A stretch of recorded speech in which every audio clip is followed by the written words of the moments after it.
préviens tout de suite, on a 1 heure pour parcourir l'ecclésiologie du XXe siècle. Moi, à Paris, j'ai 35 heures pour faire ça. Donc en 1 heure, ça va être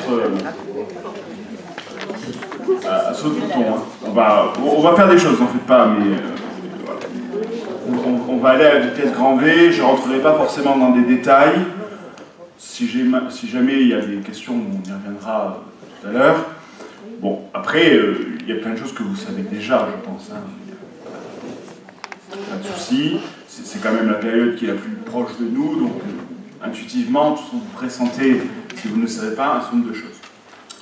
Je voudrais commencer, en guise d'introduction, à vous parler de ce que j'ai appelé le renouveau de l'ecclésiologie au XXe siècle.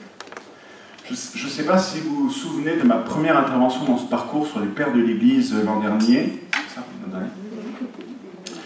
Je vous avais présenté un tout petit peu, en parlant des pères de l'Église, ce qu'était l'ecclésiologie.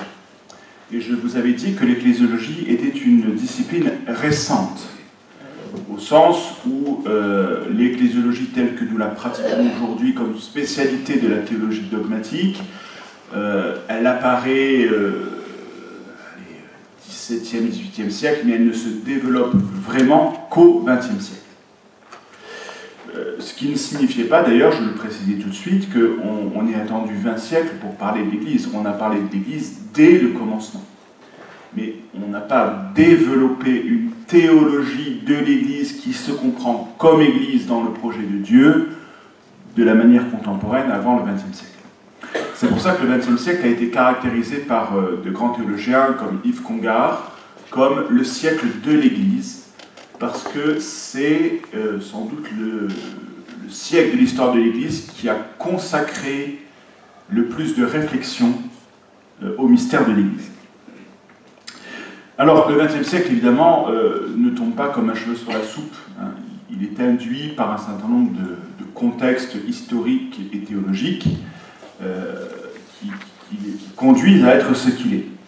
Alors, je vais simplement me cantonner au XIXe siècle pour vous rappeler là où je vous ai laissé au mois de janvier, donc à la sortie du Concile Vatican I, en vous rappelant que l'ecclésiologie commune de l'époque au XIXe siècle, c'est l'ecclésiologie de Robert Bellarmin, du cardinal Bellarmin, dans la contre-réforme catholique, plutôt dans la contre-réforme, voilà, ou la réforme catholique, pour être plus juste en termes d'histoire, qui est une théologie de l'Église société parfaite, la societas perfecta. Bellarmin avait défini, à la suite du Concile de Trente, face à la querelle protestante, que l'Église était une société parfaite, hiérarchiquement organisée. Donc parfaite et inégale, non pas dans un contexte d'égalitarisme moral, mais dans un contexte de constitution juridique hiérarchique.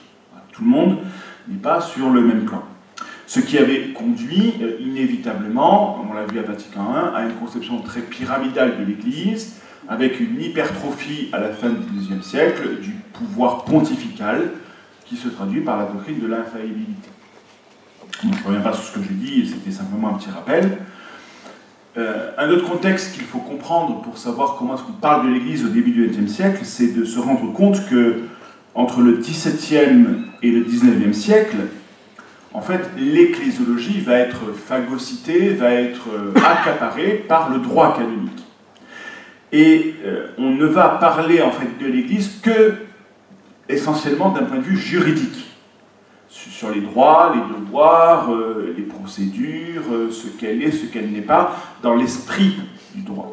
C'est d'ailleurs, je pense que vous avez eu l'occasion, avec Guillaume Rigler ou avec Jean-Luc Gazaniga, d'évoquer la naissance du Code de droit canonique en 1917. Voilà.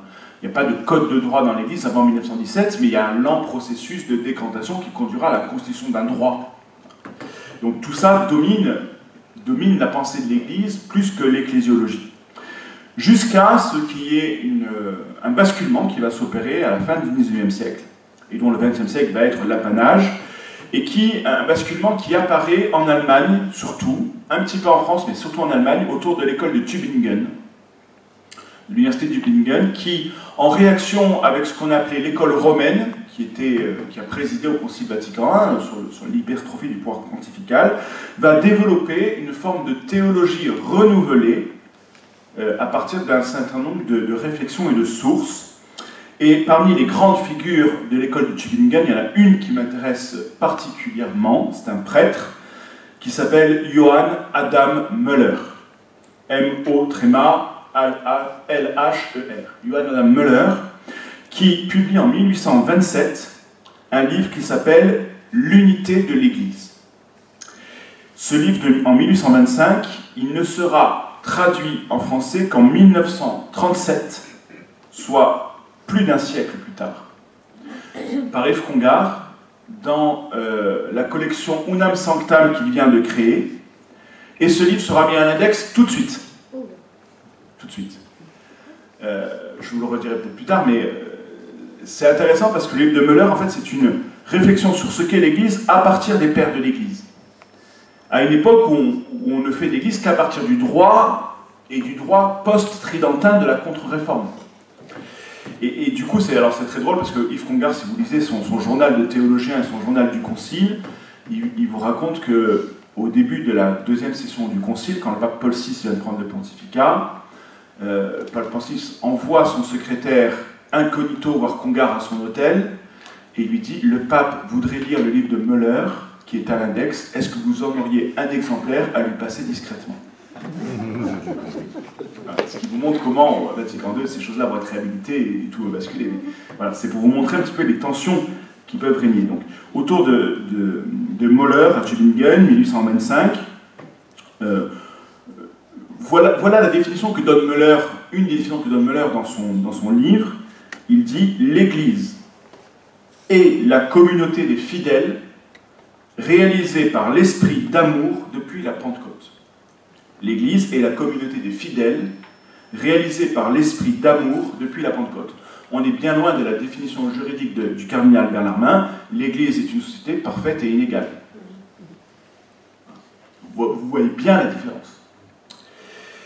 Et donc, le développement de cette ecclésiologie-là naissante, hein, c'est vraiment des prémices qui apparaissent en Allemagne, dans un contexte de théologie qu'on appelait romantique, alors ça n'a rien à voir avec Roméo et Juliette, hein, mais c'est le courant romantique en Allemagne, va conduire à un dépassement progressif de ce qu'on appelle le rationalisme et de l'individualisme, en se recentrant sur la question de l'unité de l'humanité, et de comprendre, dans le cadre rationaliste qui se développe aussi dans les sciences, que cette unité sera forcément une unité complexe, et pas une unité simple.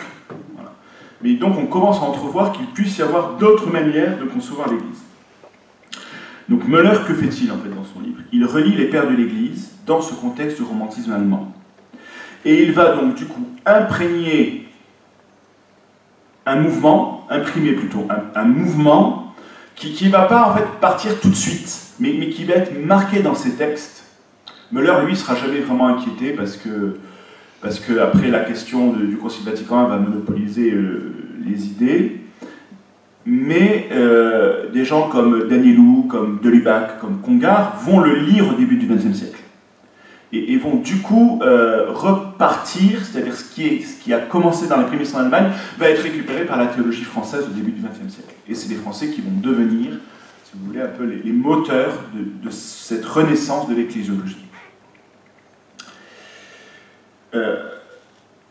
Donc du coup, Müller, en fait, et je conclurai par ça, cette toute petite introduction à partir de l'Allemagne, c'est que l'air de rien, il imprime un tournant majeur à l'ecclésiologie, qui va quitter la manière de faire de la théologie depuis le Moyen-Âge pour rentrer dans une nouvelle manière de faire que le XXe siècle va promouvoir. Et on va commencer, alors je vous le dis parce que je vais le reprendre dans quelques minutes, on va commencer, en travaillant les pères de l'Église, à percevoir les liens intimes qui unissent l'unité divine et l'unité de l'Église. L'unité de la Trinité et l'unité de l'Église. On commence à les entrevoir puisqu'effectivement les pères en parlent, mais ce n'est pas encore formalisé.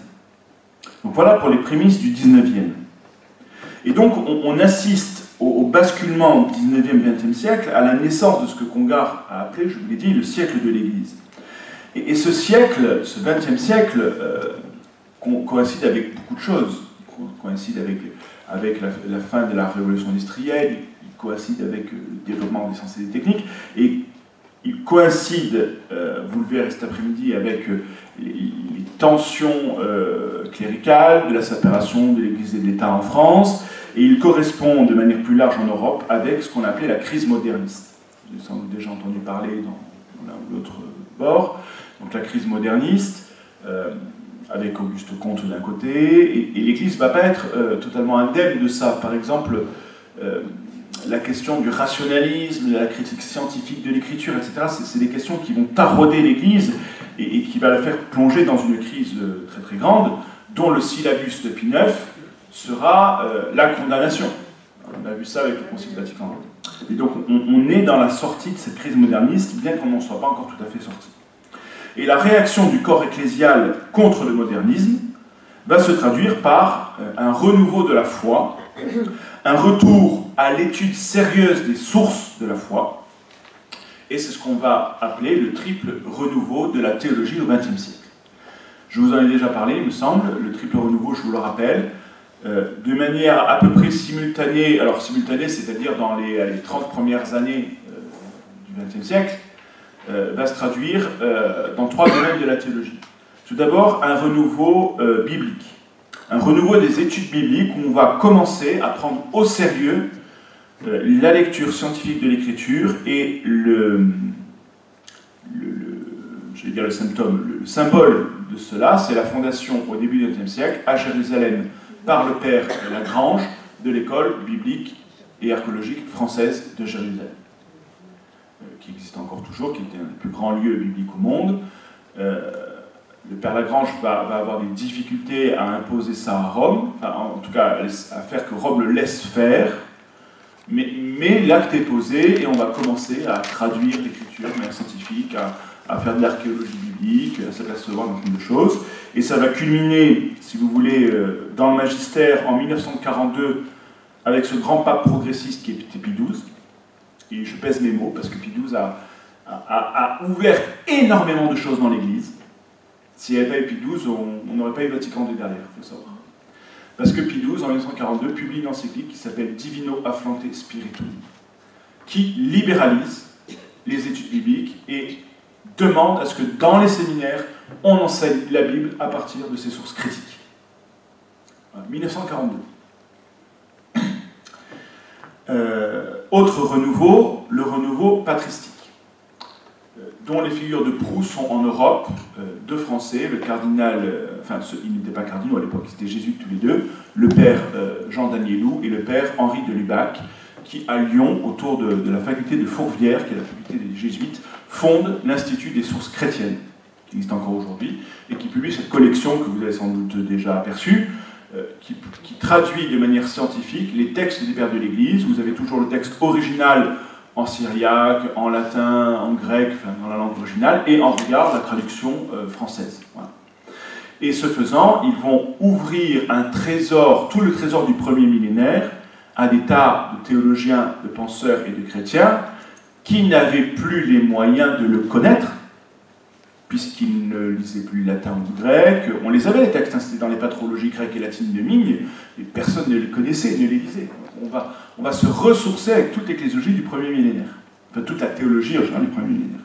Et le troisième renouveau, c'est le renouveau liturgique, qui commence à la fin du XIXe siècle autour de Dom Prosper Guéranger, qui faisant des recherches d'archéologie liturgique dans les textes, etc., en refondant l'abbaye de Solesmes, va encourager à redécouvrir la richesse de la liturgie et non plus l'uniformité de la liturgie tridentine, ce qui va conduire notamment, encore ce grand progressiste de Pie XII, à réformer la liturgie de la Semaine Sainte, en 1942 aussi, je crois, en 1943, voilà.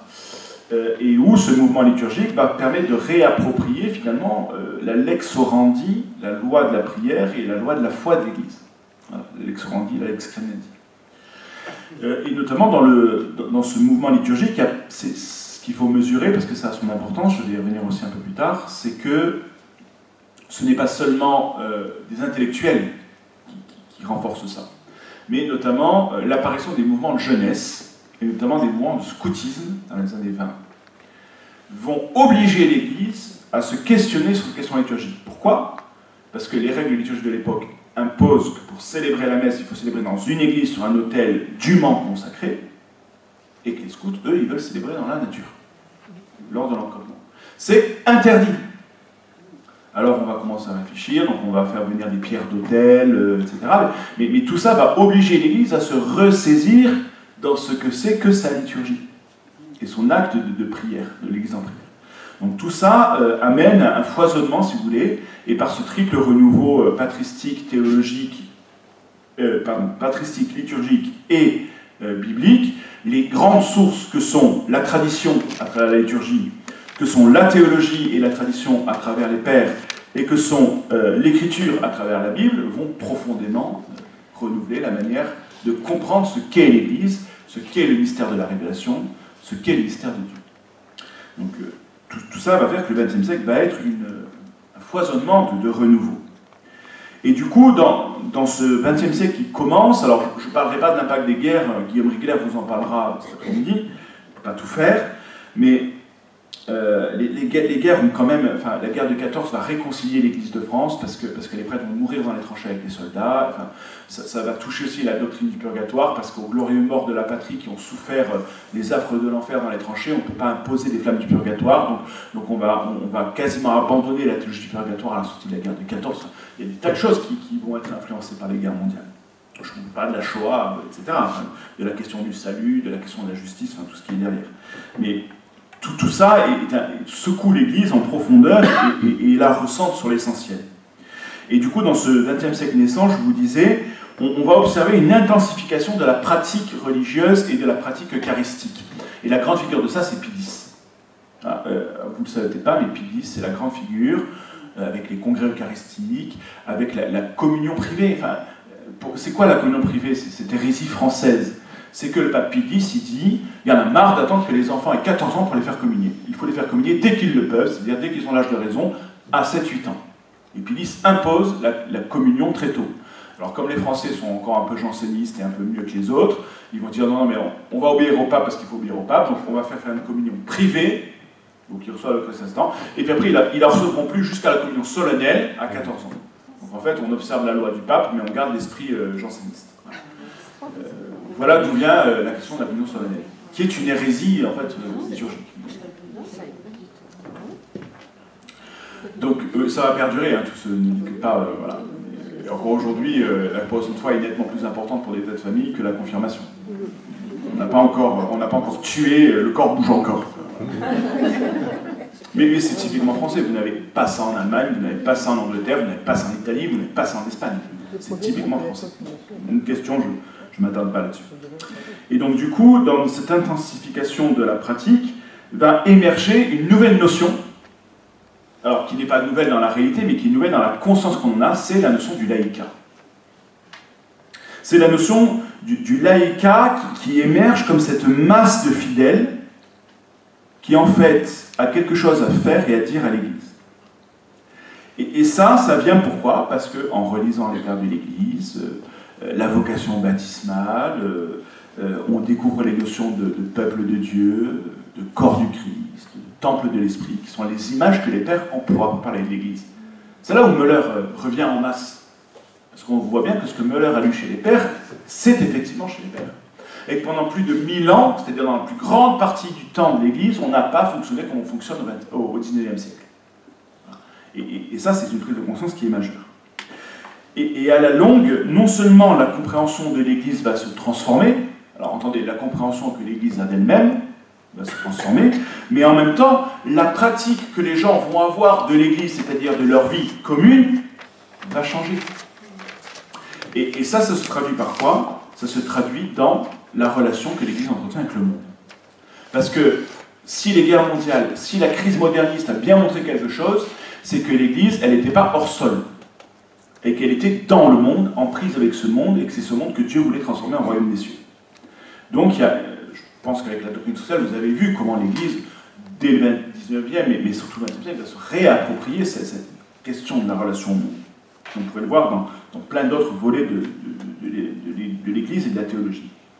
Et donc, en redécouvrant ces notions de corps mystique, de peuple de Dieu, de mystère du Christ et du mystère de l'Église, finalement, cette conscience du laïcat émerge, et ça se voit avec le successeur de Pie X qui est Pie XI. Et de Pie XI, on retient le développement de tous les mouvements d'action catholique, par exemple, hein, avec cette idée de la relation au monde et du ferment enfoui dans la pâte et de la graine qui germe, etc. On retient notamment dans les polémiques, hein, chez Pie XI, c'est un pape où il y a eu beaucoup de polémiques, toute la controverse avec le mouvement de l'Action française, qui va conduire à sa condamnation par le Vatican. Et dans la réaction de la condamnation de l'Action française, il y a eu un numéro de la revue Codex, je ne sais pas si vous la connaissez, hein, une très bonne revue d'histoire du christianisme. Donc, Codex, c'est un numéro par trimestre, donc je pense qu'il y a 2 numéros de ça sur l'Action française, qui est très très bien fait, je vous recommande sa lecture. Ça met plein de choses en perspective. Et donc, dans la réaction de la condamnation de l'Action française, la grande théologie de Maritain sur la primauté du spirituel, qui ne va pas être sans poser de questions d'ailleurs dans le cycle du XXe siècle, mais voilà, donc sur l'engagement, finalement, sur la place des laïcs dans le monde. C'est ça qui est derrière. Voilà, l'engagement politique, l'engagement associatif, l'engagement religieux. Voilà. Et en parallèle de ça, sous le pontificat de Pie XI, se développe la question de la mission ici et de la mission au loin. Et on retrouve chez Pie XI tout un renouveau de l'esprit missionnaire, avec une idée de il faut non plus porter l'évangile là-bas, mais il faut implanter l'Église là-bas. Et donc, sous Pie XI, commencent à émerger des églises autochtones, ou des églises qui ne seront plus dirigées et animées par des Européens, par des missionnaires. Mais on développe des clergés autochtones avec des prêtres issus des populations locales et des évêques issus des populations locales. Ça prend du temps, mais voilà, et c'est important. Et ça, c'est très important parce que ça va donner les prémices de ce qu'on va appeler l'ecclésiologie des églises locales, dont on a parlé avec les pères de l'Église, mais qui va revenir de manière pragmatique par les missions. Et on verra Vatican II et dans la pensée ce que ça va donner dans la conception de l'Église comme communion d'Église. Donc on a le début d'une ecclésiologie locale. Dans le dernier point de cette introduction, il faut quand même que je m'arrête sur un tout petit, c'est pas tout petit d'ailleurs, mais il faut bien que ce soit tout petit pour mon exposé, sur ce qu'on appelle la théologie du corps mystique. Parce que la première moitié du XXe siècle, jusqu'au Concile Vatican II, voilà, 1950 surtout, mais jusqu'à Vatican II, va être dominée par une ecclésiologie qu'on appelle l'ecclésiologie du corps mystique, qui va être pensée pour dépasser l'ecclésiologie juridique de Bellarmine. Donc l'ecclésiologie du corps mystique, c'est, si vous voulez, donc vous connaissez les deux présences du Christ dans le monde, que sont l'Eucharistie, le corps du Christ eucharistique et le corps du Christ ecclésial. Depuis le XIIe siècle, le corps ecclésial est désigné sous le vocable corps mystique, alors que le corps eucharistique est désigné sous le vocable de corps réel. Et donc, on va voir se développer à la fin du XIXe et surtout au début du XXe siècle et jusque dans les années 40, une grande théologie du corps mystique pour contrebalancer spirituellement et théologiquement une théologie trop juridique. C'est un thème qui est très à la mode et pour le mesurer, j'ai quelques chiffres. Dans les années 1920 à 1925, donc en 5 ans, est publié autant d'articles sur le corps mystique que dans les 20 années qui ont précédé. Donc vous voyez qu'il y a une inflexion entre 1920 et 1925. On double en 5 ans ce qu'on a écrit sur 20 ans. Entre 1930 et 1935, 10 ans plus tard, on publie 5 fois plus qu'en 1920 sur le corps mystique. C'est vous dire que tout le monde parle de ça.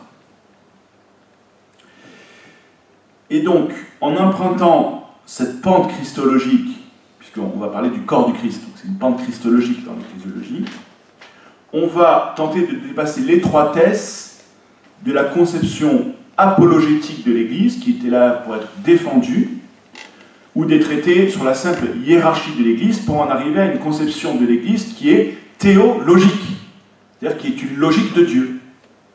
Voilà. Et le cardinal Ratzinger, dans une grande conférence de 2000 sur l'ecclésiologie du Concile Vatican II, dira ce que entérine Vatican II, c'est que l'Église est une théologique, c'est-à-dire un discours sur Dieu. Quand vous parlez d'Église, en fait, vous parlez de Dieu. Et c'est uniquement dans ce sens-là que l'ecclésiologie est correcte. Donc on lit, si vous voulez, les traités de théologie. Pour citer quelques noms de la théologie du corps mystique, vous avez deux grands noms. Vous avez Émile Mersch, qui publie une somme en 1935 monumentale de 4 volumes entiers sur la théologie du corps mystique. Et le cardinal, enfin celui qui n'était pas le cardinal, mais qui était à l'époque le père Charles Journet, théologien néo-scolastique, qui va développer peut-être celui qui, avant le Concile Vatican II, va développer la plus grande œuvre d'ecclésiologie du XXe siècle. Après, Journet va être un petit peu mis de côté ou tomber un peu dans l'oubli parce que il ne va pas prendre le tournant de Vatican II, il est trop vieux en fait. Il va rester très ancré dans une ecclésiologie liée à Thomas d'Aquin. Mais après, c'est des théologiens comme Congar, comme Delibac qui vont prendre le relais de ça. Mais Charles Journet reste un très très grand théologien du XXe siècle sur penser l'Église au-delà du juridique. Voilà. Pour le faire rentrer... C'est lui, je pense que c'est lui qui, au moins en France, mais vraiment en Europe, fait prendre conscience à l'Église que l'Église est un mystère. Voilà, le mot est lâché, parce que ce sera le grand thème de Vatican II. L'Église est un mystère. On va voir à Vatican II comment ce thème-là va être défini, comment il va être traité, mais c'est Journet qui l'introduit. Donc Journet est à lire, même si ça nous semble un peu dépassé aujourd'hui dans la forme, mais c'est vraiment un théologien très intéressant. Donc tout cela est couronné, si vous voulez, en summum, c'est encore ce grand progressiste depuis Pie XII, encore lui, qui publie en 1943 une encyclique qui s'appelle Mystici Corporis, qui porte bien son nom, l'Église, corps mystique du Christ, qui entend faire deux choses. Et elle est très importante, il faut la lire, Mystici Corporis, pour deux choses. D'abord parce qu'en plein milieu de la guerre, Pie XII pose une question de théologie politique par l'ecclésiologie qui est grave. Comment se fait-il qu'une Europe qui se dit chrétienne, qui a conscience que les frontières de l'Église dépassent les frontières des États, entre dans l'abîme de la guerre dans la Première Guerre mondiale et de la Deuxième? Comment c'est possible? Il diagnostique que les chrétiens ne savent pas ce que c'est qu'être chrétien. Donc ça, c'est assez intéressant de le voir dans l'encyclique. Et la deuxième, c'est qu'il veut dépasser, enfin, il veut couronner les efforts accomplis depuis 20 ans pour remettre l'idée du corps mystique à l'honneur et renoncer aux tendances trop romantiques et vagues et spiritualisantes qu'on peut associer à l'idée que oui, l'Église c'est corps mystique, mais ça c'est spirituel, enfin, ça ne change rien à ce qu'elle est. En fait, il fait passer l'expression dans le magistère, puis c'est une encyclique, pour asseoir la théologie du corps mystique. Alors cependant, cette encyclique elle a quand même une très grande limite, qui va être dépassée à Vatican II, mais qui existe, c'est qu'elle est encore très prisonnière de beaucoup de choses, et notamment, la plus grande limite, alors, je prends des pincettes, c'est ce qu'on diagnostique aujourd'hui, en lisant l'encyclique du pape. Mais à l'époque, ça n'a choqué personne, puisque le travail théologique était en pleine maturation. C'est que le pape définit strictement, sur cette terre, que le corps mystique de l'Église, c'est l'Église catholique romaine. Alors, c'est déjà un problème à l'époque, parce que ça veut dire qu'on méconnaît les églises catholiques orientales. Et que le corps mystique du Christ, il est plus large que l'Église catholique romaine. Mais, donc ça, c'est la limite de l'encyclique, mais l'encyclique pose l'ouverture d'aller plus loin, ce qui sera fait avec Vatican II. Voilà. Et ce progrès enclenché va se développer dans toute la suite du XXe siècle.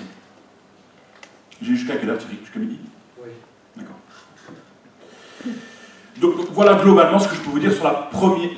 l'ecclésiologie de la première moitié du XXe siècle. Il y aurait... faudrait 5 ou 6 heures pour développer ça.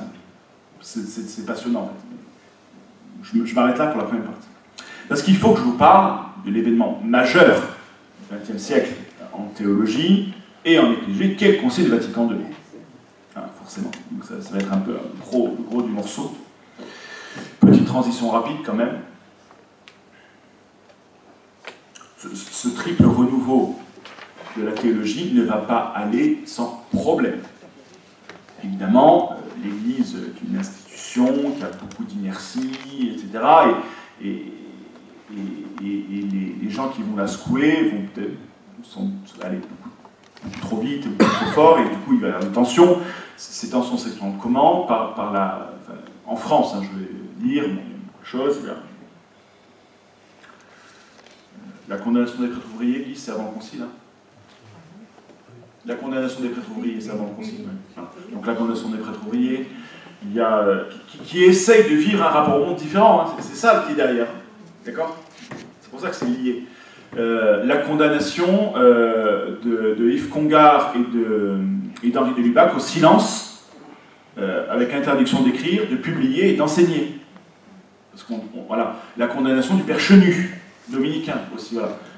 Parce qu'on trouve leur théologie trop moderne. Enfin, alors, ils vont tous être réhabilités avant Vatican II. Mais on voit là des passages qui résistent, en fait.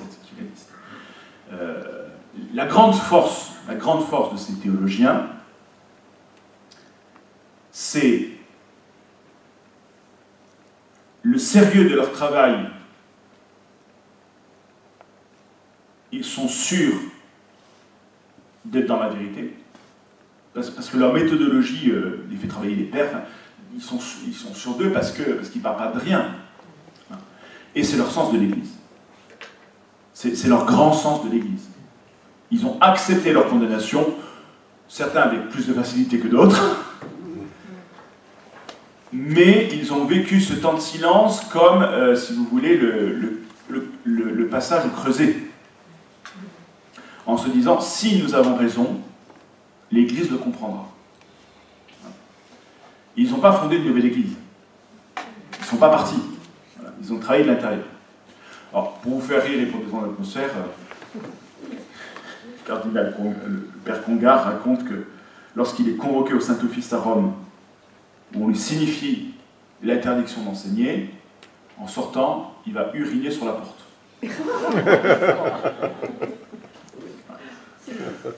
Le père Congar, le père de Lubac, lui, alors c'est plus délicat chez de Lubac, parce que de Lubac est en controverse avec les néo-scolastiques, dont le père Garrigou-Lagrange est consulteur au Saint-Office, sur la question de la nature pure et de la question du surnaturel, la question de la théologie de la grâce. Je ne peux pas rentrer dans les détails, c'est trop compliqué. Du coup, c'est plus subtil parce que l'interdiction d'enseigner passe par la compagnie de Jésus. Et donc, ce n'est pas le Saint-Office qui l'interdit. Le Saint-Office fait une pression sur le général des Jésuites pour qu'il condamne de Lubac au silence. Voilà. Et moi, j'avais rencontré un vieux père jésuite qui m'avait raconté qu'il était tout jeune novice quand la sanction est tombée. Donc, le provincial à Lyon avait rassemblé toute la compagnie dans un grand amphi de la fac. Il demande au cardinal Lubac de se lever. Il lit la sentence de condamnation. De Lubac dit « J'accepte », se rassoit, et Gilles se lève et l'applaudisse. Voilà.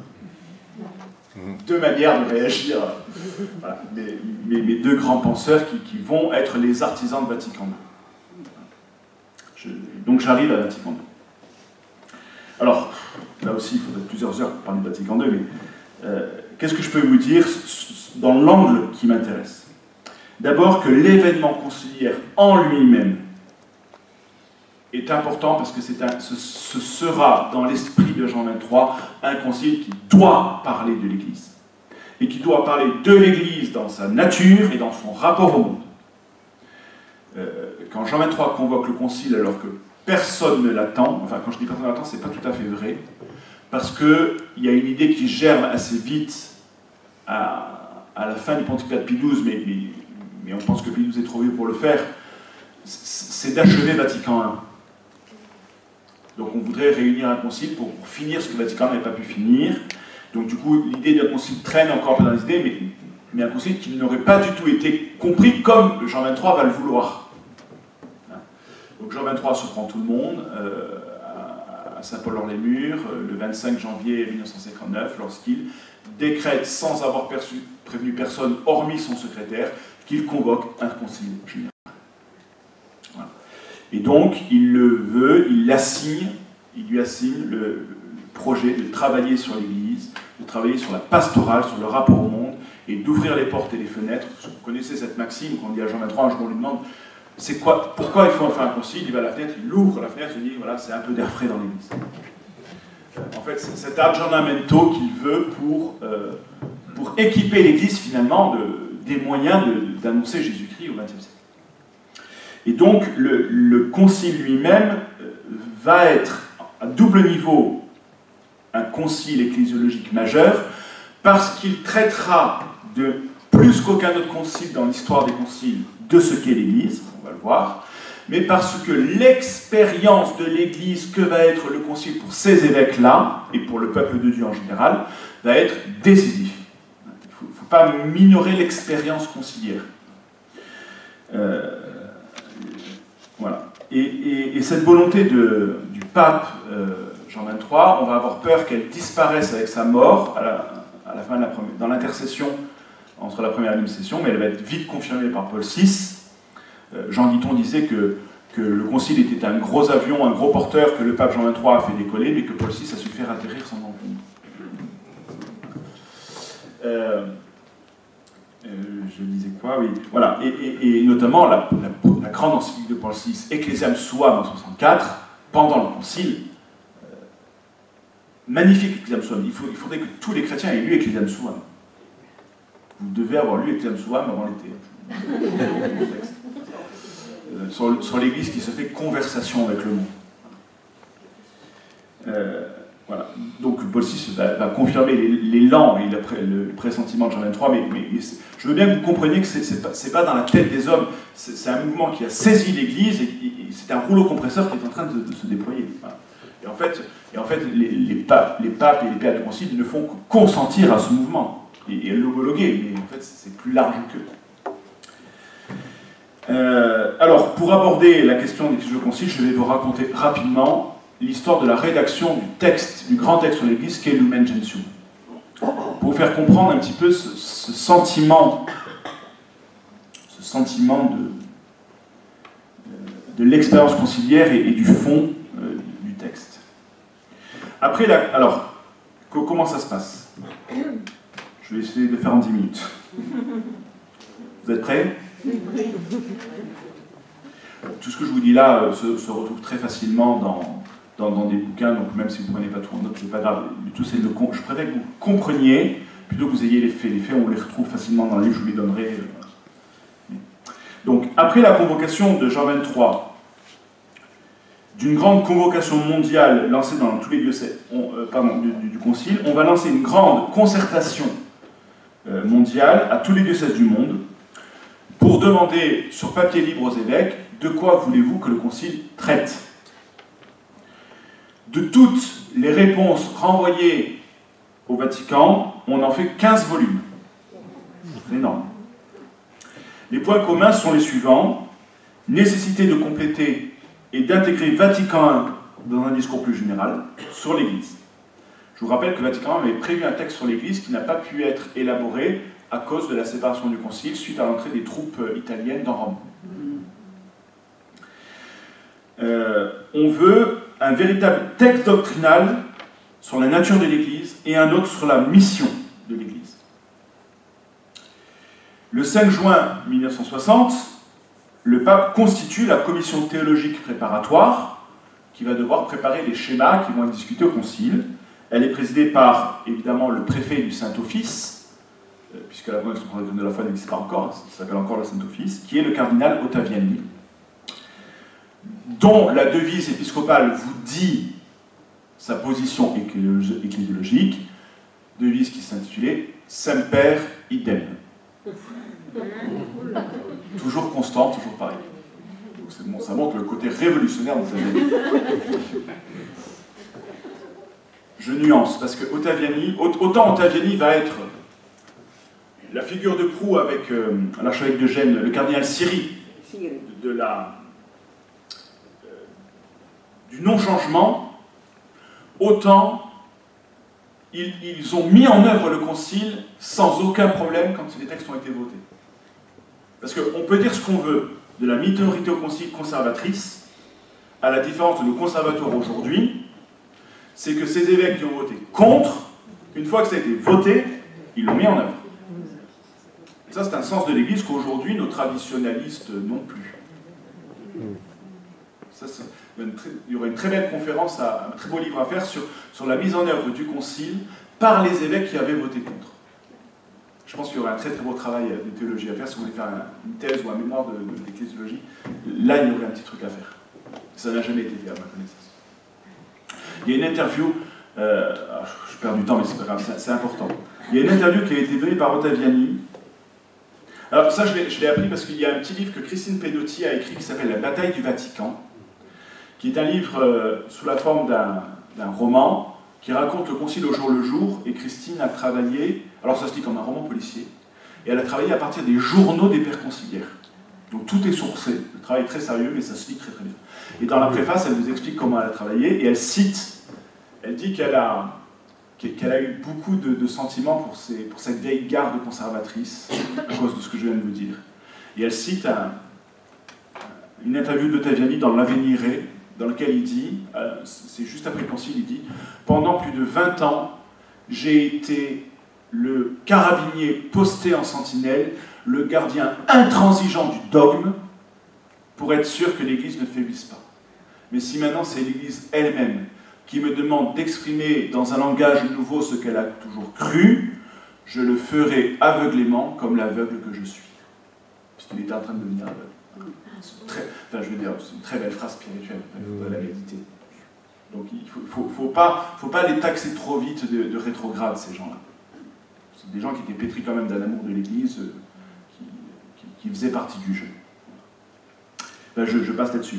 Je pense qu'il y aurait un travail de réhabilitation aujourd'hui à faire de cette vieille garde conservatrice du Concile, quand même, qui n'est pas si méchante que ça. Ça a valu des tours et des détours au Concile, mais quand même... Peut-être, Sylvain, que Monseigneur Bonfils, qui doit faire une conférence là-dessus, un cours là-dessus, le mois prochain, reprendra peut-être tout ça, je suppose. Donc j'avance un petit peu. Donc, le secrétaire, c'est le jésuite Sébastien Trompe, qui avait été, lui, l'auteur de Mystici Corporis pour le pape. Et donc la commission, elle est très romaine, mais on fait rentrer quelques experts comme Congar, par exemple, qui ont envie de claquer la porte en disant de toute façon on ne nous écoute pas, on est là pour être la caution morale, donc de toute façon le concile est entériné avant d'avoir été fait. Enfin, les textes sont très, très rédigés. Donc cette commission prépare toutes les maîtrises des textes conciliaires, il va le faire dans un esprit très conservateur, on ne va pas aller trop loin, on veut simplement finir Vatican I, et donc on va se contenter de ça. Donc en octobre 60, les sous-commissions sont constituées pour élaborer différents schémas, donc le schéma sur l'Église, sur la Vierge Marie, sur la Révélation, donc tout ce qu'il faut traiter. Voilà. Les commissions n'ont quand même pas de liberté de manœuvre, tout devait être validé par Ottaviani, et qui avait tout verrouillé, enfin je passe sur les détails. Sur le schéma sur l'Église, ce qui m'intéresse, donc qui s'appelle le schéma De Ecclesia. En novembre 62, donc, un texte de 123 pages paraît pour être proposé, quand je dis paraît, il n'est pas publié, enfin, il est prêt pour être proposé au père conciliaire, pour discuter.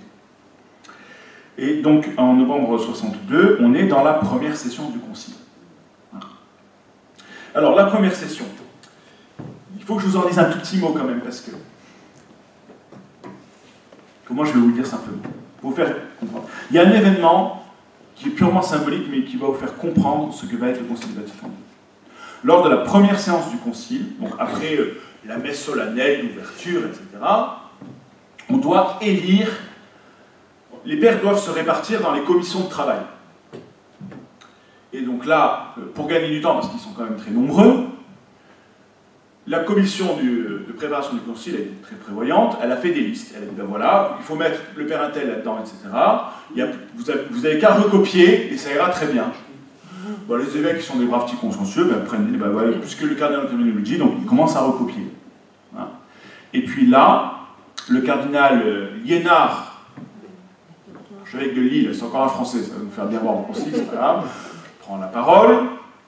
On refuse de lui donner, on dit on attend que le vote soit fini, il dit non je la veux, il saisit le micro d'autorité, enfin, il fait un coup d'état, il prend le micro. Et il fait un grand texte en latin, qui commence non possumus. Nous ne pouvons pas élire les représentants parce que nous ne nous connaissons pas. Nous ne nous connaissons pas. Et donc là, les évêques tapent du pied sur les estrades en bois, ça fait un boucan terrible. On comprend que Liénard a gagné cause sur la majorité, tout le monde s'arrête, et on obtient, je crois, 3 jours off pour que les évêques apprennent à se connaître. Mais il se passe quoi? Ça ne fait pas 1 heure qu'on est en session. La session est à huis clos. Donc les évêques sortent sur la place Saint-Pierre.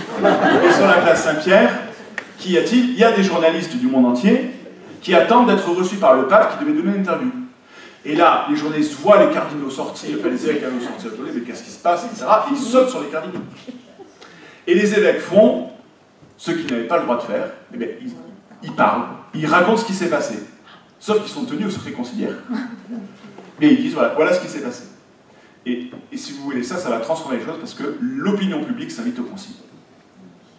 Et en fait, on comprend là, puisque avec les satellites, c'est diffusé mondialement, etc., on comprend là que le concile ne sera pas fait à huis clos.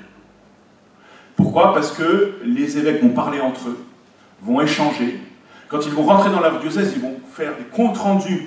Là, peut-être Guy pourrait nous parler de la manière dont les évêques parlaient entre 2 sessions de ce qui se faisait au concile. Donc en fait, il va y avoir des interactions avec les gens dans les diocèses. Donc voilà, le concile sera autre chose. Et ça, c'est la première fois dans l'Église que ça se passe. Donc c'est quand même pas les laïcs qui vont voter au concile, mais il y a quand même une appropriation de l'événement conciliaire qui se passe. J'avance. Première session. Alors, non, mais c'est drôle, mais dans la commission préparatoire du texte de Ecclésia, donc le concile est ouvert en octobre, je crois, ou fin septembre. On est en novembre, il doit s'achever avant Noël pour le 8 décembre, pour que les évêques puissent rentrer chez eux. Dans la commission préparatoire du De Ecclésia, il y a l'archevêque de Malines-Bruxelles. L'archevêque de Malines-Bruxelles est effrayé de la dimension juridique du texte du De Ecclésia. Il en parle à son expert, à son péritus, qui est professeur à l'université de Louvain, qui n'est autre que le père, Monseigneur, plutôt les prélats, Monseigneur Gérard Philips. Il lui dit, on ne peut pas laisser passer ça, il faut écrire un contre-schéma. Donc il charge Philips d'écrire un autre texte sur l'Église. Philips est un type qui connaît très bien de Lubac, Congar, etc., qui a beaucoup travaillé avec le père de l'Église, et qui écrit un contre-schéma, etc. Et que se passe-t-il? Notre évêque belge s'arrange pour faire distribuer le texte de Philips au père du concile 1 jour avant qu'on distribue le schéma des Ecclésia. Femme politique. Ce qui fait que lorsque le texte est distribué, on voit tout de suite le contraste entre le texte de Philips, qui parle de l'Église comme mystère, du texte juridique post-bellarminien de la commission. Ottaviani va être furieux. Furieux, ça s'apparente au coup d'État. Ça se fait pas, ça ne se fait pas. Et donc du coup, impossible d'avoir un consensus sur le texte de l'Église. Normalement, on était censé voter, approuver le schéma sur l'Église comme schéma préparatoire. On ne va même pas arriver à faire le vote. Alors que les autres schémas vont être votés, et ils vont tous être votés contre. Le concile va rejeter tous les textes préparatoires. Mais sur l'Église, il ne va même pas voter tellement c'est aberrant. Donc en fait, on va se séparer avant Noël en disant, de toute façon, il faut le refaire. Mais même pas, on fait voter les pères. Et ce qui va se passer, c'est qu'en fait, Philips, alors par un concours de circonstances un peu téléguidé, à la barbe d'Ottaviani qui ne va pas s'en rendre compte, parce que je pense que le texte n'était pas signé de Philips. Mais Philippe va se retrouver chargé à la tête de la sous-commission intercession de rédiger le texte sur l'Église. Donc le tournant Philips va se jouer là. Et le texte que vous connaissez, le Magnum Sum, ça va marqué par le mystère de l'Église, qui est le chapitre 1, qui est quasiment in extenso le texte de Philippe, très peu remanié. La suite a changé, mais l'introduction, le premier chapitre est toujours celui de Philippe. C'est pour ça que Philips travaillait en étroite collaboration avec 4 personnes. Yves Congar, Henri de Lubac, Joseph Ratzinger et le dernier m'échappe. Colombo, c'est un Sud-Américain qui sera évêque du Chili. Voilà. Donc il y a 2 Français, il y a un Allemand, un jeune Allemand qu'on appelait le sans-culotte, et Hans-Küng, pardon, Hans-Küng aussi. Et 2 Allemands, Hans-Küng et Joseph Ratzinger, que Ottaviani avait surnommé les sans-culottes du Concile. Voilà. Et donc du coup, c'est là c'est cette expression de je ne sais plus de qui va dire le concile, la théologie de l'Église du Concile Vatican II s'est jouée entre Paris et Bruxelles. Ça s'est joué entre de Lubac, Congar et Phillips. C'est eux qui vont être les penseurs qui vont aider les évêques à produire le texte sur l'Église. Donc j'avance très vite. Donc on se sépare, on revient, deuxième session. Jean XXIII est mort, Paul VI a été élu, on reconvoque le concile. Paul VI change la règle du concile, la règle de vote, de présidence, pour donner plus de légèreté, enfin de souplesse dans le fait. Le texte est bloqué, on bloque sur des tas de questions, notamment on bloque sur le statut de l'épiscopat. Une des grandes, je ne vais pas le temps de développer, mais une des grands apports de Vatican II, c'est la théologie de l'épiscopat qui est mis en avant. Et donc du coup, on va bloquer dessus sur, en fait, le lien entre le collège épiscopal et le souverain pontife. Pourquoi est-ce qu'on bloque dessus? Vous devez le savoir, parce qu'on en a parlé plusieurs fois. Parce que le vieux spectre de la crise conciliariste revient. Et surtout que c'est mené par des Français, qui dans la crise conciliariste étaient conciliaristes, et pas papistes. Voilà. Et derrière, il y a le gallicanisme dont on a peur. On n'est pas ultramontain. Voilà. Vous voyez, donc il y a tout ça. Donc là, ça va bloquer. Ça va bloquer. Donc pour débloquer la situation, on fait voter, si vous voulez, on fait voter ce qu'on appelle des votas. Voilà. On donne des propositions et on voit si ça passe ou ça passe pas. Et il y a 5 propositions d'orientation qui vont dire est-ce que vous voulez que le concile dise ça? Voilà. Donc on va débloquer la situation comme ça. Je vous les énonce très vite, sans vous les commenter. Voilà les 5 questions que l'on pose. Elles vont toutes passer. Je les ai classées par ordre décroissant, c'est-à-dire que les premières vont passer très largement et les dernières vont passer, mais moins largement. D'accord? Donc, voulez-vous qu'on dise que la consécration épiscopale constitue le degré suprême du sacrement de l'ordre? Ce que ne disait pas saint Thomas. Pour saint Thomas, c'était le presbytérat. Donc, c'est là où on a évêque, prêtre, diacre. Ça passe à une très large majorité. C'est des évêques qui votent. Voulez-vous qu'on dise que tout évêque légitimement consacré, en communion avec les autres évêques et avec le pontife romain, est membre du corps épiscopal? Donc on parle d'un corps organique. Ça passe très largement encore. Le corps ou le collège des évêques succède au collège des apôtres. Et ensemble, avec son chef, le pontife romain, donc le collège et son chef, possèdent un plein et suprême pouvoir plénier dans l'Église universelle. Ça c'est très important parce que c'est l'élargissement de Vatican I qui n'avait accordé ça qu'au pape. Donc là on dit du pape et du collège, et du pape uni au collège. Ça passe, avec plus de réticence, mais ça passe. Ce plein et suprême pouvoir appartient de droit divin au collège des évêques, unis à son chef. Ça veut dire irréformable, le droit divin. Ça passe, avec une moins grande majorité, mais ça passe. Et enfin, dernière question qui n'est pas sur l'épiscopat, est-il opportun de restaurer le diaconat permanent? Ça passe. C'est comme ça qu'on... C'est une autre question. Donc l'épiscopat trouve sa source, à partir de ce moment-là, dans le sacrement de l'ordre, et non plus dans la juridiction qui vient du pape. Et ça, c'est important. Ça veut dire quoi? Ça veut dire que vous êtes évêque, parce que Dieu vous a donné la grâce d'être évêque dans le sacrement, il vous constitue évêque, et vous n'êtes pas évêque parce que le pape vous a autorisé à l'être. Alors, il y a quand même un lien, parce que vous n'êtes évêque que parce que le pape vous a nommé. Donc vous tirez la légitimité de votre pouvoir, de la volonté du pape de vous constituer comme évêque. C'est la légitimité. Mais vous tenez la capacité de votre pouvoir de Dieu. C'est le sacrement. Je vous renvoie à la très, très bonne thèse de mon directeur de thèse, le pouvoir d'ordre et le pouvoir de juridiction dans l'Église, de l'homme humain. Je ne vais pas le temps de développer ça, mais c'est important parce que vous voyez là émerger ce qui va être un des cœurs du Concile, qui est l'autorité épiscopale comme collège, donc comme communion d'Église, c'est ça qui est derrière, voilà, comme détenteur de l'autorité suprême dans l'Église. C'est ça qui est derrière, qui va être développé. On décide à ce moment-là aussi de rattacher définitivement le texte sur la Vierge Marie au texte sur l'Église. Donc le Concile ne fera pas un texte sur la Vierge Marie comme c'était prévu, mais il fera un chapitre spécial dans l'Église pour parler de Marie. Donc on ne voudra pas, c'est très important, distinguer la Vierge Marie du mystère de l'Église en la présentant comme la mère de l'Église et l'aurore de l'Église à venir. Je ne peux pas le développer, mais c'est très intéressant aussi. Donc ce qui va infléchir aussi la théologie mariale au XXe siècle. Enfin, qui va la recadrer dans la théologie générale de l'Église.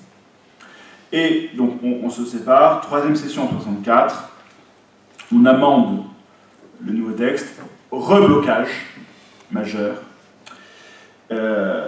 où la semaine qu'on va appeler la semaine du jeudi noir, en septembre 64, où Paul VI, la minorité va faire le siège du bureau de Paul VI, va le harceler de courriers, de missives, etc., parce qu'ils ont peur, à la lecture du chapitre 3 de la Constitution qui va être votée, que l'autorité du pape soit contestée par le Collège des évêques. Ils ont peur de la crise conciliariste. Et donc le pape, pour pressant que le texte ne sera pas voté, c'est plus que ça, c'est que le concile risque d'exploser si on ne trouve pas une solution à la querelle théologique. Et donc il va clandestinement demander au père Philips de rédiger un texte qu'on appelle la Nota Explicativa Previa, qui se traduit par la note préliminaire explicative, qui doit expliquer comment il faut interpréter le texte du chapitre 3 de Lumen Gentium. Le collège, jamais sans son chef. Je ne peux pas vous le développer non plus, mais c'est intéressant parce que le pape fait un texte qui est l'herméneutique, donc l'interprétation officielle du Concile, et qui sera inclus dans le texte du Concile, donc dans le Concile Vatican II. Vous regardez, alors ça s'appelle note préliminaire explicative, mais c'est à la fin de Lumen Gentium. Donc à la fin de Lumen Gentium, vous avez le texte de la Nota Previa, qui vous dit comment interpréter le texte de la Constitution hiérarchique de l'Église, qui est le chapitre 3.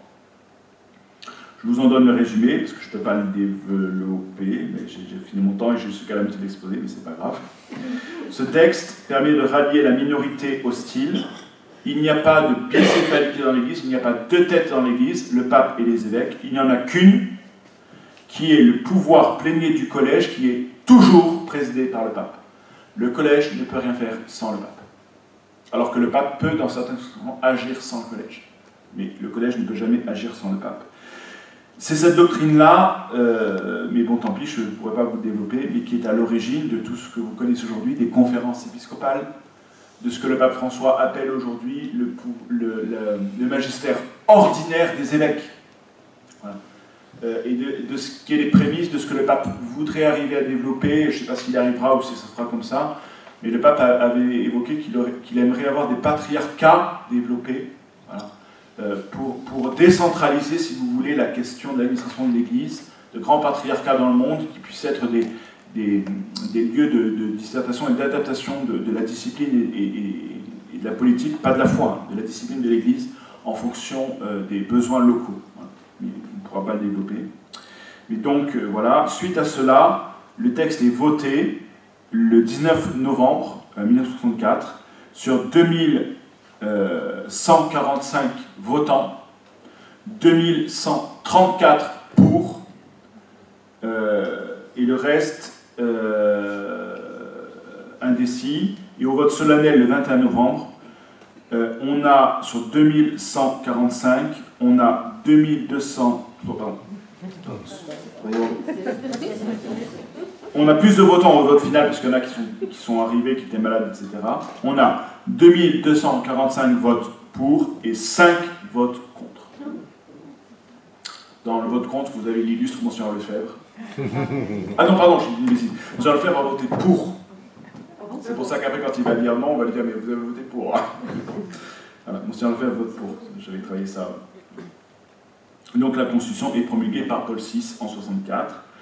Ce ne sera pas le seul texte du Concile sur l'Église. Hein, il y a la Constitution sur l'Église dans le monde de ce temps, vous avez le texte sur les évêques, Christus Dominus, sur les laïcs, sur la mission, enfin, mais Lumen Gentium donne le la de l'Ecclésie du Concile auquel tous les autres textes se référeront. Il n'y a qu'un seul texte qui ne se réfère pas à Lumen Gentium puisqu'il a été voté avant lui, c'est le texte sur la liturgie. Ça porte une continuité. Cependant, il est très intéressant de voir qu'il est en parfaite harmonie avec Lumen Gentium. Et ça, c'est dû au fait à tout le travail du renouveau liturgique qui est présidé au Concile et qui va en fait conduire indirectement à Lumen Gentium. Je ne peux pas vous développer plus que ça. La seule chose que je vous demande de retenir de Vatican II, pour moi, il y a deux choses pratiques pour vous aujourd'hui à retenir, même s'il y en a beaucoup d'autres dans le Concile.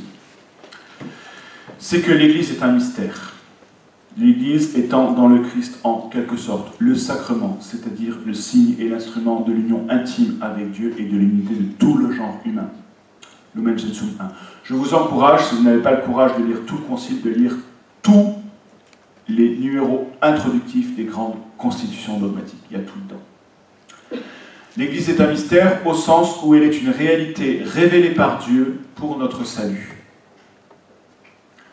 Qu'elle n'est donc pas uniquement le club de l'amicale des anciens de Jésus-Christ. Donc elle n'est pas une association humaine qui œuvre pour annoncer le salut de Dieu, mais qu'elle est constituée par Dieu en vue du salut, qui la pourvoit des grâces nécessaires pour pouvoir annoncer Jésus-Christ au monde. Donc le mystère de l'Église est un mystère et non pas une société hiérarchiquement organisée. Qu'elle soit un peuple organisé, oui, mais elle est d'abord un mystère. Et deuxièmement, Vatican II va établir ce qu'on a appelé en 85 une ecclésiologie de communion, c'est-à-dire une conception de l'unité de l'Église qui se vit dans la diversité de ses réalisations locales que sont les diocèses. Et c'est à Vatican II que l'on confirme et que l'on affirme une ecclésiologie qui est celle du premier millénaire dont je vous ai longuement exposé l'année dernière les tenants et les aboutissants, une communion d'églises locales qui vivent de la même foi, c'est ça la catholica, voilà, et qui agit dans la diversité de ses membres. Voilà. Je ne peux pas aller plus loin, j'en suis désolé, mais je vous encourage vivement à lire le texte du Concile Vatican II, au moins le Lumen Gentium, vous avez beaucoup de choses dedans. Et je m'arrête là parce que vous avez sans doute des questions, mais il m'aurait fallu un peu plus de temps. Mais on aura d'autres occasions, je pense, dans l'avenir, dans cette formation ou dans d'autres, de parler de ça. Voilà. Et d'ailleurs, il y a peut-être encore sur le site la conférence que j'avais faite sur l'ecclésiologie du pape François.